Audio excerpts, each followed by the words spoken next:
Bueno, Joan, hemos visto que el Renacimiento fue incapaz de frenar la irracionalidad del mercantilismo y la Reforma protestante lo exacerbó. Durante el siglo XVIII se desaprovecharon dos nuevas oportunidades para cambiar las cosas. Me refiero a la Ilustración y a la Revolución Francesa. ¿Qué falló?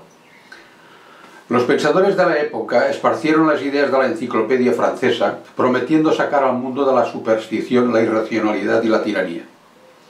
Ciertamente, el llamado siglo de las luces rompió con el oscurantismo medieval y se alejó de los dogmas religiosos, pero, atención, para sustituir el teocentrismo por el individualismo liberal y al antiguo régimen por el parlamentarismo burgués. ¿Qué quedó en definitiva de la Revolución Francesa? Aparte de tomar al pueblo la iniciativa y de guillotinar a un buen número de hijos de perra, nada, porque los méritos que se le atribuyen solo consiguieron lavar la cara de la burguesía y reforzarla. Mientras tanto, ¿qué crees que hacía la burguesía? ¿Teorizar sobre los derechos de los ciudadanos? Ni de broma. Su preocupación estaba en cómo organizar la competencia para robar al público y cómo organizar la propiedad para que con la complicidad del Estado siguiera en sus manos. Y ahí estaba Adam Smith para resolver sus dudas y ofrecer una solución global que beneficiara a la élite burguesa, supongo. Efectivamente, Adam Smith es un doble del Justiniano del año 534. Ambos rebuscaron en el basurero de las ideas y confeccionaron un corpus ideológico hecho a la medida de la élite para dar coherencia a sus prácticas criminales. Es lo que ocurre cuando un economista se prostituye. Ante la disyuntiva de defender a la élite o a la población, escoge a la primera porque simplemente le paga mejor. ¿Por qué la burguesía elevó a estos individuos a la categoría de históricos y no a otros? Porque el número de dioses en el altar de la fama rebaja su importancia. De todas formas, solo eran piezas de un engranaje que permitiera robar a la mayoría. Fíjate en lo siguiente. Justiniano identificó posesión y propiedad como una misma cosa, consagrando la privatización de la propiedad común y la existencia de la élite. Calvino y Lutero santificaron desde los púlpitos eclesiásticos lo dicho por Justiniano, liberando a los ladrones de los prejuicios morales que pudieran tener mientras robaban a la población. Y Adam Smith diseñó la estructura económica que permitiría robar masivamente, de forma organizada y eficientemente. Es lo que llamamos mercado. ¿Tan buena era la teoría de Smith? Debió serlo, porque el capitalismo todavía se inspira en ella, a falta de un recambio coherente con el que defender sus crímenes. Para Smith, el incentivo fundamental de la actividad económica era el interés individual. El enriquecimiento privado, el interés personal y el egoísmo de cada uno, decía, son el motor que permite satisfacer las necesidades globales y fuente del máximo bien público. Eso Smith, el muy golfo, no se lo creía.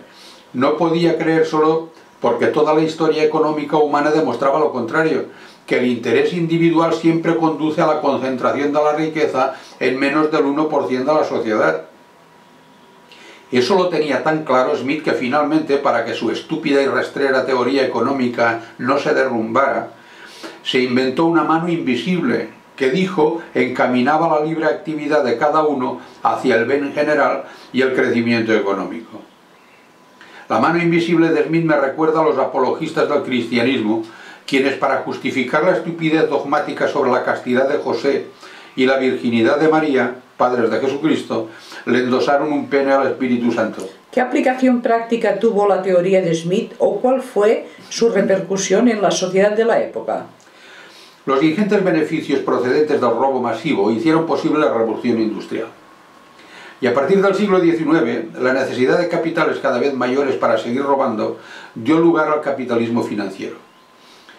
Nadie quiso ver que el sistema partía de tres supuestos absolutamente falsos: que las materias primas eran inagotables, que serían siempre baratas y que la demanda de productos sería infinita.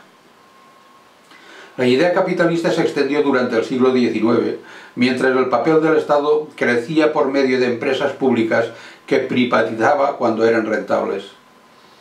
Ante tales contradicciones del liberalismo, John Stuart Mill dijo que el gobierno era el negocio de los ricos, del que se apoderaban siempre por buenas o malas artes.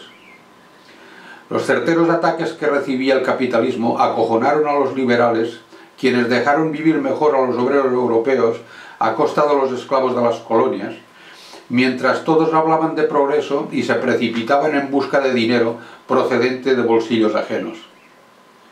Gran Bretaña lideró la economía mundial desde 1830, explotando a los obreros con la ayuda del Estado y produciendo para la exportación. Sin embargo, empezó a declinar a partir de 1870, cuando los otros países fueron capaces de competir con sus productos. No te vayas a pensar que el ascenso de los países en el ranking internacional era inocente y gratuito. El Imperio Británico surgió de la piratería y de la explotación de 11 millones de esclavos africanos, mientras que los Estados Unidos, para desarrollar su agricultura, se cargaron a 13 millones de indios. En todos los casos, el genocidio se cometía con la complicidad del Estado. ¿Qué quedó de la teoría de Smith? Todo y nada. Todo porque no disponen de una teoría alternativa que justifique el robo universal, y nada porque aquella teoría se la pasan por el culo siempre que les conviene. El libre mercado, la no intervención del Estado y el mismo concepto de crecimiento fueron siempre una patraña. A partir de la Gran Depresión de 1870, las crisis del capitalismo se fueron produciendo ininterrumpidamente hasta la gran crisis de 1930, que desencadenó una guerra por el dominio de los mercados hasta 1950. ¿Cómo es posible que ocurran estas cosas? Bueno, la élite controla todos los resortes del poder y el ser humano es más estúpido que inteligente. Poder y estupidez forman una amalgama difícil de disolver. Si a esto le añades que los socialistas se olvidaron de sus principios y se organizaron en partidos socialdemócratas para sacar tajada, pues ya está todo dicho. Hay que pasar de los partidos y sindicatos, salir a la calle y no abandonarla hasta conseguir los tres objetivos básicos: nacionalización de la banca, las empresas estratégicas y los servicios fundamentales, creación de una moneda nacional de uso interno para emplear a toda la población y establecimiento de una democracia absolutamente realista. Muchas gracias, Joan. No se merece.